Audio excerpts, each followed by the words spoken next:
Dream Image English Learning Point, the name of quality and the symbol of confidence. আসসালামু আলাইকুম সুপ্রিয় শিক্ষার্থী এবং যারা এই ভিডিওটি দেখছেন সবাইকে ড্রিম ইমেজ ইংলিশ লার্নিং পয়েন্টের পক্ষ থেকে স্বাগতম। Dream image English learning point ধারাবাহিকভাবে একাডেমিক কোর্সের জন্য ভয়েসগুলোকে আলোচনা করে আসছে শিক্ষার্থীদের জন্য। সেই ধারাবাহিকতায় আজকে ভয়েসের আমরা আরেকটা এনবি দেখব যে ভার্বের সঙ্গে যদি প্রিপোজিশন যুক্ত থাকে তাহলে সেই ক্ষেত্রে কিন্তু সেই ভার্বগুলোর পরবর্তী নাউনটা অবজেক্ট নয় এরকম ভাবা যাবে না। কেননা আমার একটা এনবিতে বলা আছে যে প্রিপোজিশন যুক্ত অংশগুলো কখনোই প্যাসিভ ভয়েসের সাবজেক্ট হয় না। তাহলে এইটাকে অনেকেই প্রিপোজিশন মনে করে যেন স্টুডেন্টরা ওই পরবর্তী অবজেক্টটাকে বাদ না দেয় বা অবজেক্ট হওয়ার যোগ্যতা নেই এরকমটা যেন মনে না করে, যার জন্য আমার এই এনবিটা আর কি ক্লিয়ার করা বা স্টুডেন্টের জন্য দেওয়া। সেটা হচ্ছে এরকম, যেমন example, we should look after our parents। এখন অনেকেই মনে করতে পারে যে স্যার এখানে তো আফটার আছে, তাহলে এটার পরে তো আওয়ার প্যারেন্টস, তাহলে এটা তো অবজেক্ট হবে না, কেননা এটা প্রিপোজিশন। তাদের উদ্দেশ্যে বলবো অবশ্যই এটা একটা ভুল, আর এটা নিয়ে যেন কনফিউজড হয় না, কারণ অবশ্যই স্টুডেন্টদেরকে এই জন্য অনেক বেশি করে গ্রুপ ভার্বগুলো বা ফ্রেজাল ভার্বগুলো প্র্যাকটিস করতে হবে। কারণ এখানে লুক আফটার এই শব্দ দুটো মিলে একটা ভার্ব, এটা একটা ভার্ব, আর একে ফ্রেজাল ভার্বও কিন্তু বলা হয়, ফ্রেজাল ভার্ব অথবা ভার্বিয়াল ফ্রেজ, ভার্বিয়াল ফ্রেজ এইটাও বলা হয়। তো সুতরাং এই জায়গাটা কিন্তু অবশ্যই স্টুডেন্টদেরকে মনে রাখতে হবে বা মাথায় রাখতে হবে।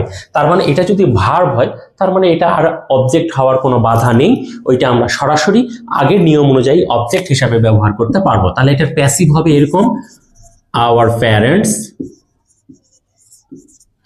এটা যেহেতু মডেলস, তাহলে মডেলস গুলো থাকলে তার সঙ্গে কি যুক্ত হয়, বি যুক্ত হয়, আর সবকিছুই আগের মতোই, অর্থাৎ অবজেক্টকে সাবজেক্ট করা, তারপরে শুড বি, আর যে ভার্বটা আছে সেই ভার্বটার ভি3 তো করতেই হবে বেসিক রুলসের, মানে 3 নম্বর রুলস অনুযায়ী।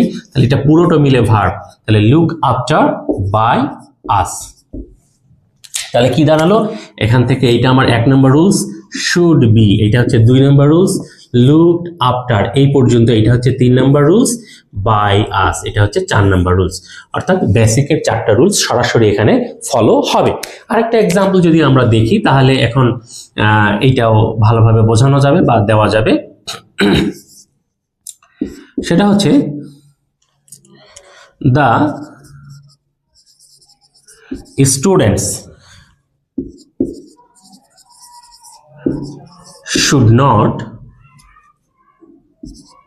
should not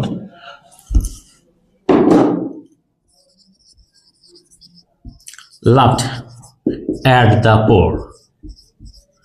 এটা আসলে শুধু স্টুডেন্টস লিখলাম, অন্য যে কেউ হতে পারে, কারণ আমাদের কারোই উচিত নয় গরিবদের দেখে উপহাস করা। তবে এটা আপাতত বোঝার জন্য আমি সাবজেক্টটা শুধু দ্য স্টুডেন্টস দিয়েছি। এক্ষেত্রে অনেক স্টুডেন্টস মনে করতে পারে এখানে লাফ অ্যাট এইটা মনে হয় আলাদা, আসলে এটা আলাদা নেই বা আলাদা কোনো শব্দ নয়। এখানে বুঝতে হবে স্টুডেন্টকে যে লাফ অ্যাট এই দুটো মিলে ভার্ব। এখন কেউ যদি মনে করে যে এই অ্যাড আছে তাহলে তা ওটা অবজেক্ট হতে পারবে না, তাহলে অবশ্যই তার সেটা ভুল হবে। কেননা এখানে লাফ অ্যাট পুরোটা মিলে ভার্ব, এবং যেটাকে আমার বলছি যে গ্রুপ ভার্ব, এটা এখানে গ্রুপ ভার্বও কিন্তু বলা হয়, গ্রুপ ভার্ব। আর এখানে এটা অবশ্যই তো মেইন ভার্ব, সেটা আমরা আগেই বলছি। ঠিক এখানে লাফ অ্যাট এটা হচ্ছে অবশ্যই মেইন ভার্ব, এবং এটাকে আমরা গ্রুপ ভার্বও কিন্তু বলতে পারি। তাহলে অ্যাড যদি এর সঙ্গে হয়, কারণ শুধু লাফ মানে হাসা আর লাফ অ্যাট মানে উপহাস করা, তাহলে লাফ অ্যাট উপহাস করা, অবশ্যই এই অ্যাট প্রিপোজিশনটা এখানে বসানোর জন্যই লাফ শব্দটার অর্থ চেঞ্জ হয়ে গিয়েছে। সুতরাং এই অ্যাট অবশ্যই এই ভার্বের সঙ্গে, যার জন্য এটাকে আমরা বলবো গ্রুপ ভার্ব বা ফ্রেজাল ভার্ব বা ভার্বিয়াল ফ্রেজ, এবং এটাই বাক্যের মেইন ভার্ব। সুতরাং এই অ্যাড দেখে প্রিপোজিশন মনে করে আমরা দা পোরকে অবজেক্ট থেকে বাদ দিব এরকম হতে পারে না। তাহলে ওইটা আমার অরিজিনালি অবজেক্ট, যেমন এখানে এটা অবজেক্ট, ঠিক তেমনি এখানে এইটা অবজেক্ট। তাহলে আমরা কি করতে পারি, এখানে দা পোর, তারপরে কি আছে শুড নট, তারপরে কি বি একটা ধরে নিতে হবে, কেননা মডালসের পরে বি ধরতেই হবে। এরপরে হচ্ছে লাভ, LAUGH, তার সঙ্গে ইডি, লাভড অ্যাট এর সঙ্গেই থাকবে। তারপরে কি বাই দ্য স্টুডেন্টস। অনেকেই আবার এই কথাও বলে স্যার পরপর পাশাপাশি দুটো প্রিপোজিশন কি বসবে? হ্যাঁ বসতে পারে, তার প্রমাণই তো এখানে আফটার, এরপরে বাই। এখানে আমরা আফটারটাকে প্রিপোজিশন ধরবো না, কারণ কি এটা ভার্বের সঙ্গেই জড়িত এবং ভার্বের সঙ্গে এখানে থাকবে, ঠিক এখানেও তেমনি অ্যাটটা এই ভার্বের সঙ্গে, আর বাই হচ্ছে আমার বাক্যের যে প্রিপোজিশন সেইটা প্যাসিভ করার জন্য লাগবে সেইটা। তারপরে এখানের সাবজেক্টটাকে আমরা করলাম দ্য স্টুডেন্টস।